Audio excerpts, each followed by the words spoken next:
My name is Dylan Baird. I'm the founder and CEO of Philly Foodworks.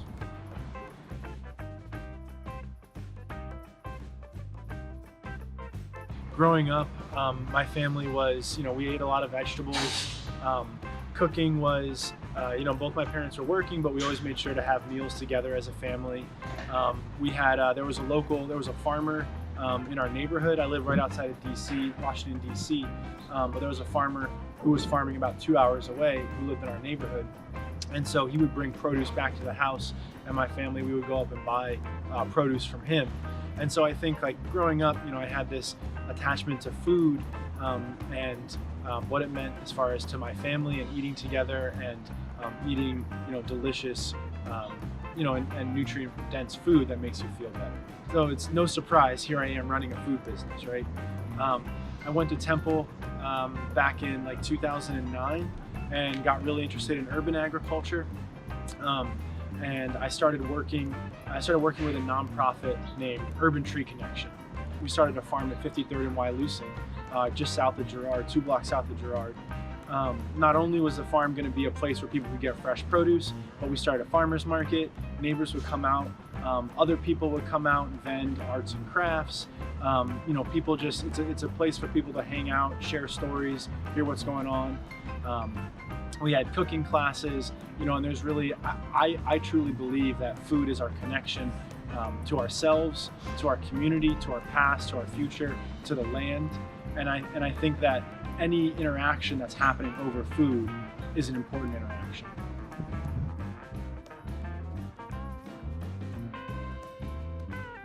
So quickly we found out that in order for us to be able to bring people the food they wanted, which included, fresh sweet corn, melons, squash, winter squash, everything like that, we weren't going to be able to grow all of that ourselves. So we started focusing on the crops that need less space. So leafy greens, even like eggplant or tomatoes, things like that.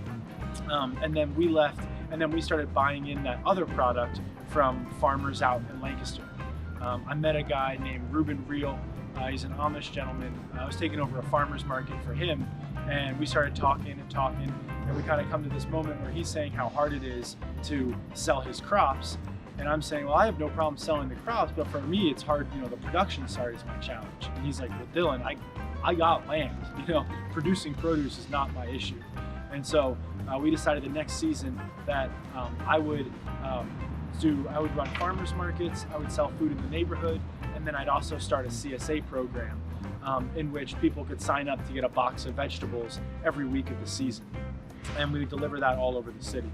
And we would grow the crops like the leafy greens that we had the space for, and he would grow all the crops like the corn, a lot of our peppers, the melons, all of that. We did that for 2 years, and it worked really well. Quickly found out, there was a lot of demand. People love, fresh sweet corn, peaches, all the fruit that, we know and love. When it's local, when it comes from a farm near you, not only does it taste better, but it feels better. It kind of became apparent to me that this food system, the local food system, that the product was out there and the demand was out there, but there was kind of like connecting these two pieces. So that's what I started focusing on. So in 2014, I stopped working at the nonprofit and I started my own business. And what we would do is we would set out to help our local farmers and help them distribute their food to our residents in our community here in Philadelphia.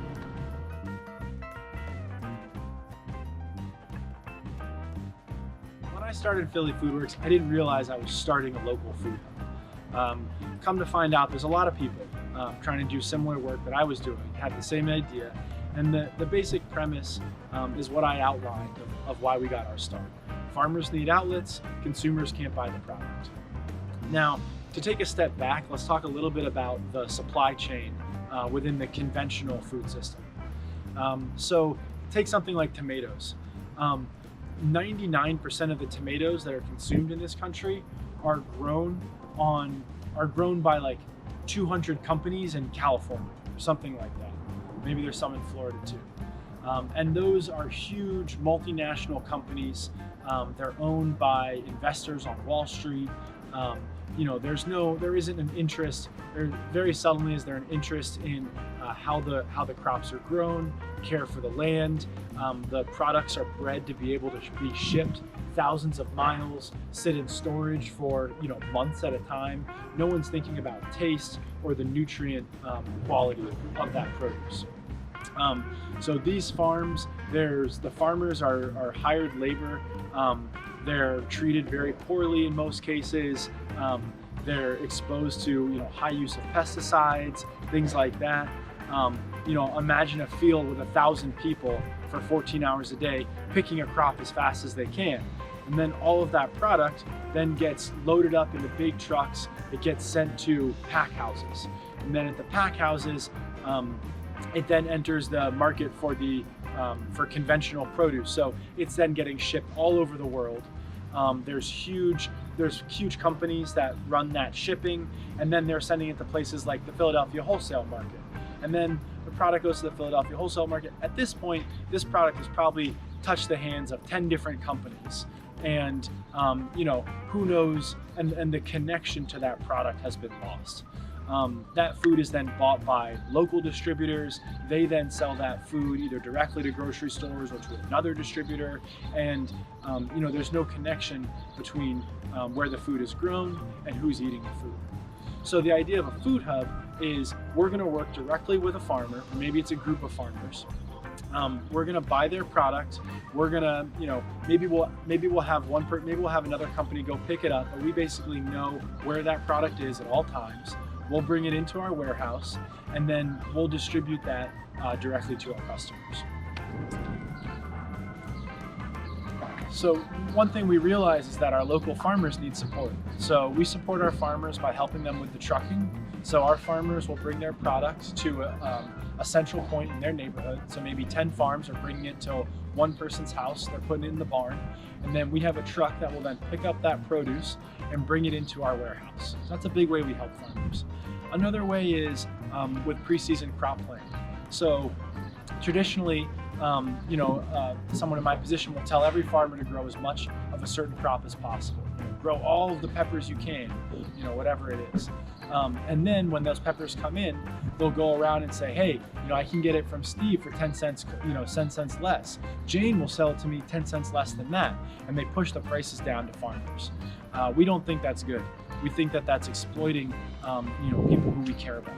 So what we do is we do a lot of pre-season planning. So we'll say, all right, who's growing green peppers? This is how many pounds of green peppers we're going to need every week for the whole season. So that way the farmer is able to grow for us and plan accordingly. So they're not growing extra. They're not doing extra work.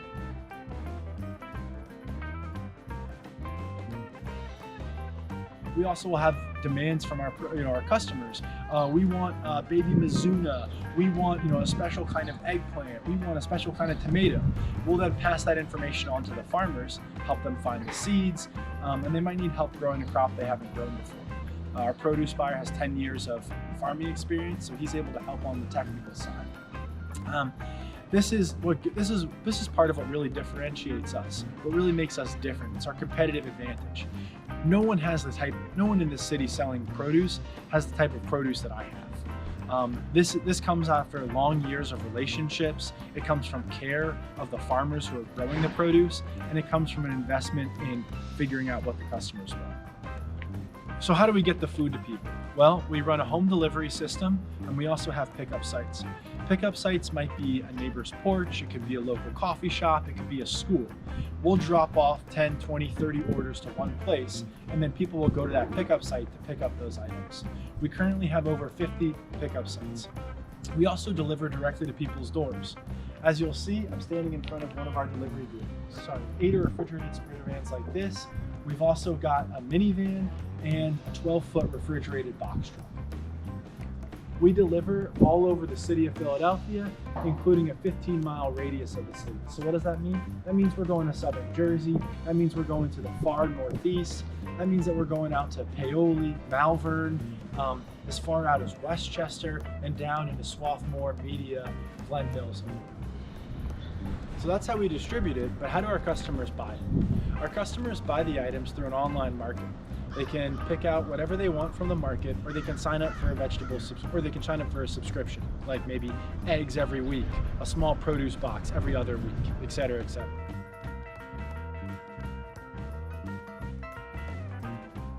I started the company when I was 23 years old. I had a lot of support from my friends and family. Very, very grateful in that regard. And I also had, people, my landlord at the time, just other people who became mentors for me. And I think that was an extremely important thing. I made a lot of decisions that I didn't ask other people's advice on, and many of those decisions failed. I started asking people's advice. I started weighing the pros and cons. I started thinking through things a little bit more, and that really helped me. From 2014 until 2019, basically. So for the first 4 or 5 years of the business was losing money.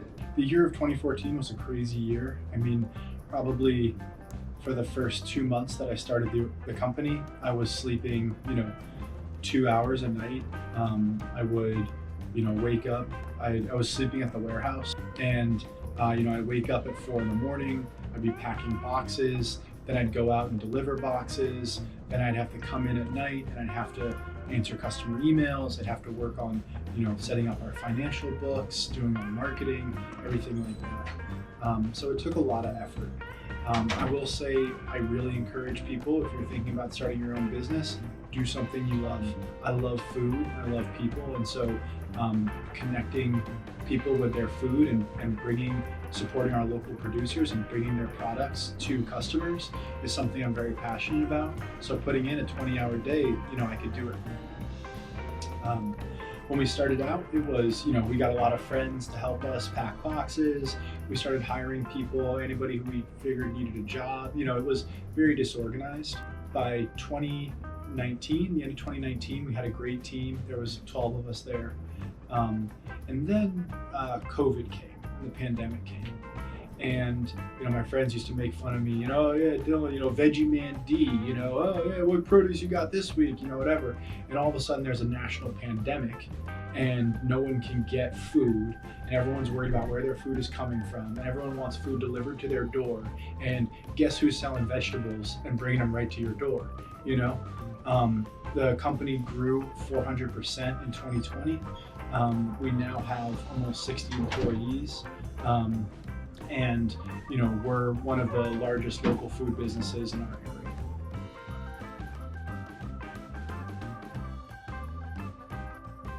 Daily Foodworks, I tried to start another business that failed horribly, and that was bad. We tried to have the best product, pay the best prices to our farmers, and charge the lowest prices for our customers. We realized we couldn't do all of that. Really focusing on what you do and what you do well, and building those systems, so that way, you don't have to think all the time, oh, what do we do when this happens? What do we do when that happens? You have these systems in place for a reason. Also trying to do it all yourself. Oh, I can pack every box, I can deliver every box. No, you need to build a great team around you.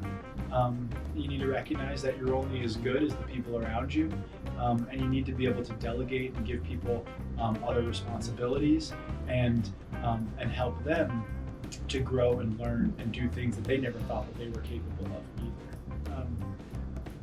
When I started out, I used to think that a sign of success was working really hard and being really busy. That as long as I was busy for 16 hours a day, that meant I was doing a good job. What it does is it creates a lot of stress for you. You carry a lot of weight. You're not taking care of your body. You're not taking care of yourself, and as a result, you're not your best self. You start acting, in ways that you don't like. You might act out in aggression towards someone else, or get frustrated, have a short temper. You're not really seeing clearly. You're not able to pass good judgment, see opportunities. Someone told me once, there's no such thing as an opportunity that's too good to pass up. And what I took from that is, I don't care how good the idea is, if it's not the right time, then it's not the right idea. And so I started just really trying to focus on a better work-life balance. I still work a lot, but just doing things like trying to meditate every day, trying to ride my bike, trying to take baths. These things that I find are rejuvenating and bring me mental clarity. I find myself being a much better coworker, a much better leader, and a better decision maker at the company.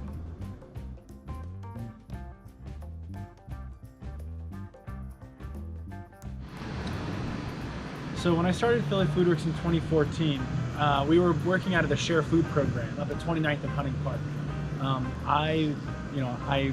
That building was my home. Literally, I lived in that building, and I felt such connection there. However, we outgrew it. So we tried to figure out where we're going to go, and it became really important for me to be able to own the building that we were in. Part of creating a resilient food system, owning the land that we farm, owning the land that we own, that we operate on. And I don't want to pay someone else's mortgage, especially if you saw what my rent costs every month. So I purchased a building at 20th and Hunting Park. However, we had to do a lot of construction there. That building, we're going to have a commercial kitchen. We're going to have a retail market for people in the neighborhood to come and shop. It's really going to be like a state-of-the-art food hub. However, that's going to take about a year to do. So for a year, we're operating out of this building down in Sherritt Park. We're down here by the airport. Our lease runs out here in November, and by that time, everything goes according to plan. We'll be able to move into our new warehouse at 20th and Hunting Park. At that warehouse, I see us being able to deliver food to 7,000 families every week. Eventually, we're going to outgrow that building, and my idea is to start another warehouse. Maybe the new warehouse would be farther north, maybe be further south. Close enough that there'd be some overlap, but it would help us grow our distribution region. Imagine, and then as that warehouse grows, we'd start another one. And we'd keep starting all of these new warehouses, slowly expanding from Philadelphia, going down to Baltimore, going down to DC, going up to New York, going out towards Lancaster. I think the industrial food system, the system that I explained earlier that takes advantage of its farmers and the land, I think it will collapse. And I think it's only going to be 30 years before it does. The goal of Philly Foodworks is to make sure that our city can eat when the industrial food system collapses.